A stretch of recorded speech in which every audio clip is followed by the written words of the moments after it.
ซึ่งเพิ่นเป็นสาวผู้ไทยเนาะทุกคนเนาะเป็นสาวผู้ไทยถ้าว่า ในมื้อนี้เนาะที่เอ่ยออกคลิปจังซี่นะคือเอ่ยนี่อยากสร้างครอบครัวบ่โดยพร้อมอยู่มีความพร้อมแล้วบ่พร้อมคันถ้ามีแต่ทางเอ่ยนี่สีลมผู้บ่าวนี่อายุหลายปานใดแบบคนที่สิเข้ามาหาเอ่ยนี่มักคนอายุหลักประมาณ50แม่นบ่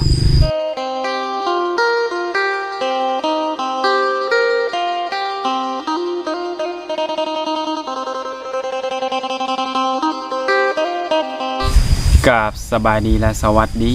พ่อแม่พี่น้อง FC ของบาศิลัดโมสุคนเนาะสิเป็น FC อยู่ฝั่งลาวฝั่งไทยหรือว่าอยู่ต่างประเทศทุกคนเนาะมื้อนี้ก็ยินดีต้อนรับทุกคนคือเก่า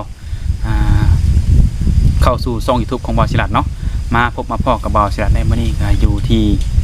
คือพี่น้องเห็นทางหลังกันเนาะคืออยู่ป่าทุกคนเนาะออกมาตรงไหนตรงหน้าเนาะเพราะว่ายามนี้ก็เป็นยามให้ยามนาทุกคนเนาะก็มาหาสาวโสดทุกคนเนาะเป็นสาวโสดหน้าใหม่ทุกคนเลยซึ่งสาวโสดผู้นี้เนาะถึงบาศิลัดนี้ก็ได้เห็นไปแล้วเนาะก็ถือว่าเป็นผู้จบผู้งามทุกคนเนาะเป็นคนผิวขาวทุกคนเนาะแต่ว่าเรื่องสื่อเสียงแห่งน้ำเพิ่นเนาะทางบริษัทเองก็ยังบ่ได้ฮู้เนาะเพราะว่ามาเจอเพิ่นครั้งแรกเพราะมีทั้งอ้ายหักเพิ่นในบ้านและเพิ่นแนะนำมาให้ว่าเพิ่นผู้นี้เนาะถือว่าสาวโสดผู้นี้เพิ่นอยากสร้างครอบครัวหรือว่าอยากมีคู่ชีวิตเนาะเพิ่นก็เลยแนะนำให้บริษัทนี้มาเปิดคลิปเปิดใจให้ FC หลายๆคนเนาะได้เข้ามาหาฟังและรับชมแล้วก็ถ้าเกิดว่ามักหักก็เอาไปคุยลองเบิ่งทุกคนเนาะว่าจะถูกใจกันหรือบ่เนาะไปก็สิบ่เว้าหลายใหญ่ห่างเนาะเผื่อว่าหลายๆคนอยากรู้จักเพิ่นเนาะเดี๋ยวบริษัทนี้จะพาเข้าไปหาเพิ่นเลยทุกคนเนาะไปโดยสบายดีทุกคนเนาะนี่แหละซึ่งสาวโสดผู้ที่บาศิลัดได้กล่าวออกมาเนาะก็ผู้จบผู้งามทุกคนก็เพิ่นก็เป็นคนที่ผิวขาวเนาะก็เอาเดินขออนุญาตถามมีชื่อว่าจังได๋เอ้ยชื่ออ่อนบ่โดยพี่อ่อนอายุจักปีแหละ39ปีโดยบอกจนว่าแทบบ่อยากเชื่อได้ทุกคนเนาะว่าละ39ปี39ปีอีหลีนี่โดย39ปีคือยังผู้จบผู้งามอยู่ซะนะ39ปีนี่เคยมีครอบครัวมาก่อนบ่เคยมีโอ้แต่ว่าปัจจุบันนี้เลิกลากันแล้วบ่เลิกลากันโดนแล้วแต่ปี2015ตัวนี้2025แล้วเนาะโดยก็ถือว่า10ปีพอแล้วเนาะโอ้ตั้งแต่เลิกลากันไปนั่นก็บ่ได้อบรมคุยกันไปทางไหนบ่มีผู้คุยบ่ไม่ได้ล่ะซึ่งเพิ่นเป็นสาวผู้ไทยเนาะทุกคนเนาะเป็นสาวผู้ไทยถ้าว่า ในมื้อนี้เนาะที่เอ่ยออกคลิปจังซี่นะคือเอ่ยนี่อยากสร้างครอบครัวบ่โดยพร้อมอยู่มีความพร้อมแล้วบ่พร้อมคันถ้ามีถือว่าพร้อมแม่นบ่โอ้และทางเอ่ยนี่สีลมผู้บ่าวนี่อายุหลายปานใดแบบคนที่สิเข้ามาหาเอ่ยนี่มักคนอายุหลักประมาณ50แม่นบ่ถือว่า50นี่ถือว่าคุยได้เนาะถ้าลดกว่าเด้อจ้ะรุ่นกว่าก็ประมาณ40เอาง่ายๆคืออยากคุยกับผู้ที่มีอายุหลายกว่าเฮาเนาะเป็นผู้ใหญ่เนี่ยเนาะเป็นผู้ใหญ่50-60ก็ได้นะเป็นมักคนมีอายุเป็นได้ในความรู้สึกคือว่ามักคนมีอายุนี่บางทีก็มีผู้แนะนำแบบว่าสูงนะบางทีก็เป็นผู้ใหญ่เพิ่นเป็นผู้ใหญ่แบบว่าถ้าเพิ่นเข้ามาหาเฮาแล้วเพิ่นจะมีจังได๋คำปรึกษาหรือว่าที่แนะนำให้เฮาเนาะโดยแล้วต้องจำกัดว่าอย่าบอกเพิ่นสิเป็นคนลาวคนไทยหรือว่าอยู่ต่างประเทศจังซี่นะคนใดก็ได้คนทางใดก็ได้เนาะก็แล้วแต่วาสนาโดยเนื้อคู่เฮาสิอยู่ทางใดเนาะโดยแล้วทางเอื้อยเนาะแบบการที่จะหาคู่นี่ต้องเลือกอย่าบอกว่าผู้ชายที่สิเข้ามานี่ต้องเป็นคนแนวใดนะต้องเป็นคนจริงใจแบบเห็นยังจริงใจแบบบทตัวลูกบทตัวเมียเนาะแล้วเพิ่นซะเนาะคนจริงใจมักคนจริงใจโดยฮับได้เลยถือว่าโอเคแม่นบ่คือคือหมายว่าเพิ่นเข้ามาแล้วเพิ่นต้องฮับในตัวเอ้ยได้เนาะถ้าเอ้ยมีลูกจักคนก่อนเอ้ยนะลูก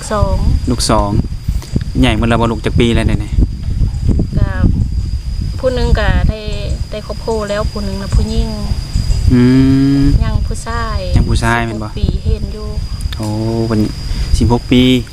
ถือว่าลูกนี่อยู่นำเอ้ยหมด2คนแม่นบ่ ผู้หนึงก็อยู่กับโผ อืม อยู่กับโผเด้เอาโผกับมือเฮือนโผเนาะผู้ไทย โดยโอ้ ผู้น้อยก็อยู่นำแม่ อืมโดยก็คือทางเอ้ยนี่แบบกับคนเก่าเลิกลากันแม่นบ่เลิกลากันเนาะ แต่ปี2015 โดยโอ้ทุกคนเนาะคือมาในมื้อนี้เพิ่นก็ต้องการสร้างครอบครัวเนาะด้วยความที่ว่าเป็นโสดมานี่ก็เป็น10 ปีแล้วพุ่นแหละตั้งแต่2015เนาะมีสเปคเบื่อบ่แบบรูปร่างหน้าตาผู้ชายนี่นะเลยมักเนี่ยนะมักคนแบบใดเนี่ยมีบ่ บ่ติเขาแต่แบบจริงใจนะเฮามาแบบรับได้หันนะบ่เอาว่าสเปคนั้นสเปคนี้ บ่เลือกเนาะ บ่ บางคนสิเป็นผิวดำผิวขาวหยังก็ได้หมดแม่นบ่ บ่เลิก คนจริงใจแล้วก็ เอาความจริงใจ ใจดีเนาะ แม่น ก็คือว่าทุกคนเนาะหลายๆคนก็อยากเจอผู้ชายที่มีนิสัยดีเนาะมีหน้าที่รับผิดชอบต่อครอบครัวเนาะ โดย แต่แบบว่าถ้าว่าได้คุยเนาะได้คุยกับไผสักคนหรือว่าคุยกับหนุ่มทางไกลสินะถ้าเกิดว่าตกลงปรงใจหมั่งหักกันแล้วแบบเพิ่นอยากได้ไปอยู่นำนี่นะเอื้อยไปได้บ่ ก็เบิ่งก่อน เบิ่งไปตามอาการบ่ ยังโฮงลูกนะ โอ้ ไปได้อยู่ก็ต้องคุยไปก่อน แต่คือเขามาแบบว่าเรื่องอนาคตนี่ไปได้อยู่เนาะแต่คือเขามาเป็นลูกเพิ่นนี่เพิ่นยังบ่ทันมีครอบครัวแม่นบ่ โดย โอ้เพิ่นยังเฮียนอยู่เนาะ โดย แต่แบบว่าแบบเที่ยวไปเที่ยวมาสิเนี่ยแบบลูกวักเฮียนแล้วก็อาจจะไปเที่ยวบ้านเพิ่นนี่สินะไปได้แม่นบ่ ได้ โดยมักผู้ชายแบบบ่มีในสเปคเนาะแต่ว่าถ้าเกิดแบบว่าเพิ่นอาจจะกินเหล้าบ่หรือว่าสูบยานำนี่ได้ซั่นนะ บ่เอาอันนี้ บ่มักเลยแม่นบ่ โดย กินเหล้าก็บ่ได้แม่นบ่ โดย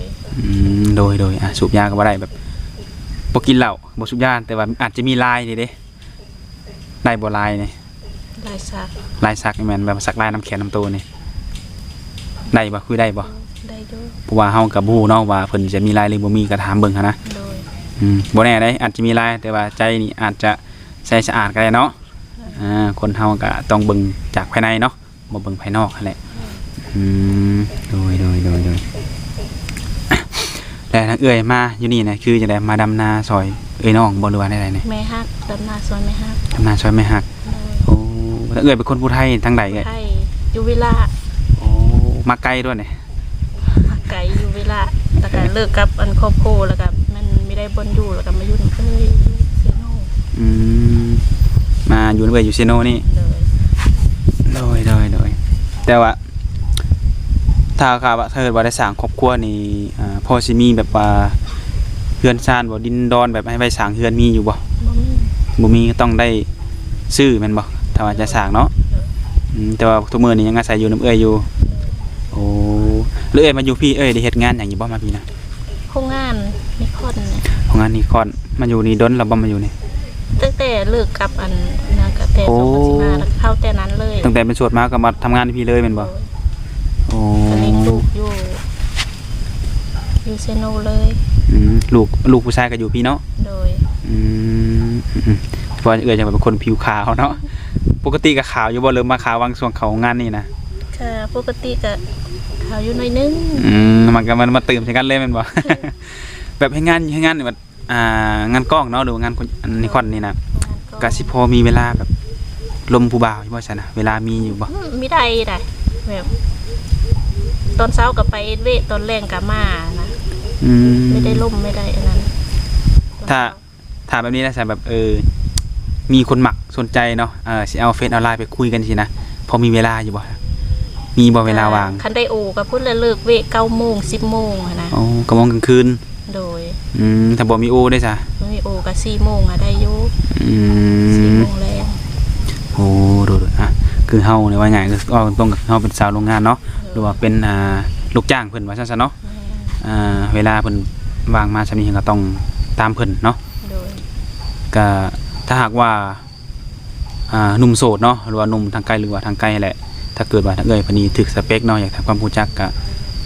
ต้องใจเย็นเลยเนาะต้องให้พอเอ้ยพอดีต้องแบบคุยตามเวลาเนาะ โดย มีเวลาว่างก็จังคุยบ่มีเวลาว่างก็จังให้เข้าใจกันนั่นแหละโดยฮะ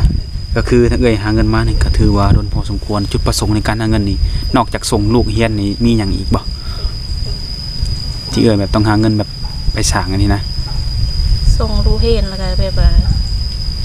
อยากได้แบบบ้านนั่นแบบเด็กก็อยู่น้ำเอ้ยเนาะโอ้อยากได้ดินเป็นของตัวเองหรือว่าบ้านเป็นของตัวเองแม่นบ่แบบวันนี้ก็อาศัยเพิ่นมาก็ปีละ10 ปีแล้วเนาะ10 ปีก็ถือว่าดนเนาะแต่ว่าถ้าเพิ่นก็มีครอบครัวอยู่แม่นบ่ก็บ่มีได้ก็ไม่ได้ก็ไม่ได้อีกก็โสดกันอีกเอาเป็นหยังน้องได้ก่อนเนาะจังตามหลังเพราะว่าอยู่นำกัน2น้องโดยอยากถามจังซี่เนาะเฮากับฮู้ว่ามื้อหน้ามันสิเป็นสิได้ไว้หรือได้ซ่าเนาะถ้าแบบว่ามีแบบเพิ่นเห็นคลิปนี้เนาะแล้วเพิ่นมักใช่นะจังได๋ก็จะได้มาเป็นคู่ชีวิตจังซี่นะ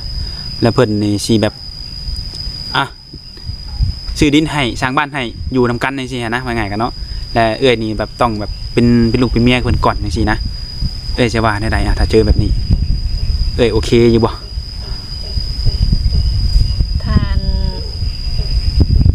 แบบว่าข่อยจะสร้างบ้านให้สร้างดินให้ซื้อดินให้แต่ว่าเฮาแบบต้องอยู่นำกันนะเป็นหัวเป็นเมียกันจังซี่นะโอเคอยู่บ่ก็โอเคเนาะถ้าเจอแบบนี้แต่ก็อยากให้เข้าใจคือบ่แม่นว่าค่อยสร้างให้ซื้อให้แล้วไปอยู่กันบ่แม่นอยากให้คุยมันก่อนบางทีเพิ่นอาจจะมีเงินแต่ว่านิสัยเฮาเนาะอาจจะบ่เข้ากันก็ได้ตัวนี้โดยถ้าว่าในกรณีการที่เฮาออกมาหาครูนี่ถ้าว่าอยากร่วมอยากคุยเนาะถ้านี่มีข้อมูลติดต่ออย่างแน่ที่ให้เพิ่นนะแบบมีเฟซมีไลน์บ่ WhatsApp บ่จังซี่นะมีแต่เฟซบ่ไลน์บ่มีบ่ได้ทิ้งโอ้ถ้าสมัครนี่สิสมัครบ่ไลน์เนี่ยเพราะว่าส่วนหลาย FC เพิ่นจะมาทางไลน์นี่หลายก็ได้เคยลิ้นอยู่บ่บ่เคยบ่เคยทิ้งโอ้โดยก็ลองเบิ่ง FC ทางFacebook เนาะถ้าว่าบ่แน่ได้เนื้อคู่เฮาอาจจะมาทางไลน์ก็เดี๋ยวเฮาก็สิค่อยมาอบรมกันใหม่ตัวนี้เนาะเรื่องไลน์เนาะจังได๋ก็ คุยกันทางเฟซไปก่อนทุกคนแล้วในการออกมาหาคู่จังซี่ได้ทางก็ได้ปรึกษากับลูกอยู่บ่ลูกเพิ่นเห็นดีนำอยู่บ่ลูกก็เห็นดีบ่ว่าไม่เว้าคือต้องลูกนะลูกคือเพิ่นก็สิว่าเนาะเห็นแม่สู่เวียกสู่งานมาคนเดียวเนาะถ้าว่ามีผู้ชายดีๆเข้ามาสักคนเนาะอาจจะซอยแม่เฮาได้เพิ่นได้ว่าซั่นซะเนาะคือว่าถ้านี่มาเฮ็ดนาหรือมาดำนาซอยแม่หักเนาะโดยมาดำนานำแม่หักแบบว่าดินดอนนาตะกาดด้วยนี่บ่มีเลยบ่มีพ่อแม่ก็บ่มีคือว่าพ่อแม่ก็เสียแล้วได้พ่อแม่ก็เสียเขาก็ไปอยู่บ้านไม่ได้รวมๆแล้วน้องแบบพ่อแม่ด้วยกันถ้ามีจักคนก็แม่เดียวกันก็อ้ายอยู่เวลานะแล้วก็มากับอันอยู่นำเดี๋ยวนี้รวมทั้งหมด3คนบ่โดย3คนโอ้โดยอยู่นำกัน3คนก็ไม่ได้โพเราตายแต่ไปหึงแล้วแหละโดนแล้วบ่หึงแล้วเพิ่นบ่จังได๋เพิ่นบ่อยากสร้างใหม่บ่หรือว่าตั้งบ่มีแบบคนล้มจังได๋ไม่ได้เฮ็ดงานนำกันบ่ไม่ได้เอ็ดงานนำกันนะโยเพิ่นเป็นทหารโอ้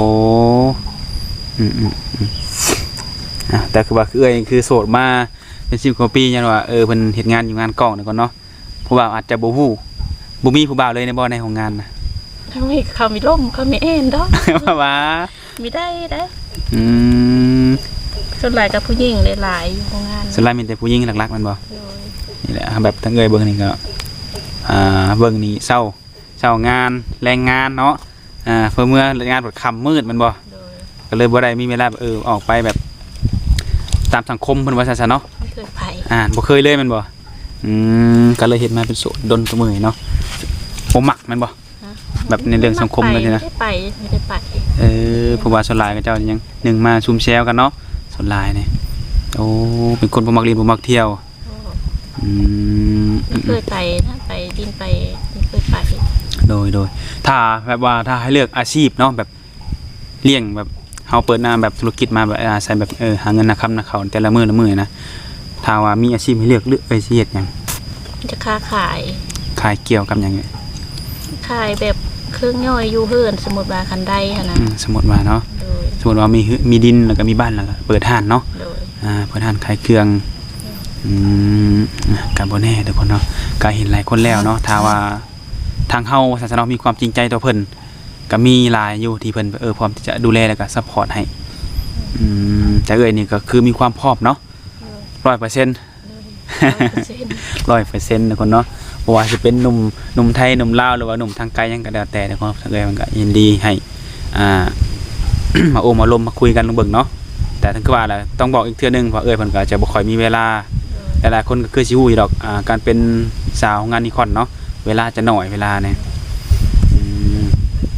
ถ้าว่าเมื่อใดบ่มีโอก็สิพอได้คุยอยู่เนาะช่วงแรงเนาะ โดย4 โมง ประมาณ 4 โมงทุกคนโดยจะได้ก็สู้ๆเป็นกำลังใจให้ก็ให้ถ้าว่าผู้ชายที่เข้ามาก็ขอให้มีแต่ความจริงใจเนาะหักแพงกันนั่นแหละเพื่อกันว่าช่วยเหลือซึ่งกันและกันเนาะจะได้ก็ขอให้สมหวังสมหวังทางบริษัทเองก็บ่มีหยังหลายทุกคนเนาะก็สิได้ขอจบคลิปนี้ก่อนถ้าหากว่า FC คนใดเนาะเข้ามาเบิ่งคลิปนี้แล้วมีคำถามใดของคาใจคือบ่ถามคำนี้ให้แน่ก็สามารถทักทายเข้ามาถามเพิ่นเป็นการส่วนตัวได้เนาะทางเพิ่นก็มีทางเฟซมาแจ้งให้แหละทุกคนเนาะก็ฝากติดตามแล้วก็ฝากกดไลค์กดแชร์ไปให้แน่ทุกคนเนาะโดยมื้อนี้ก็ขอตัวกลับก่อนวันนี้เนาะโดยสบายดี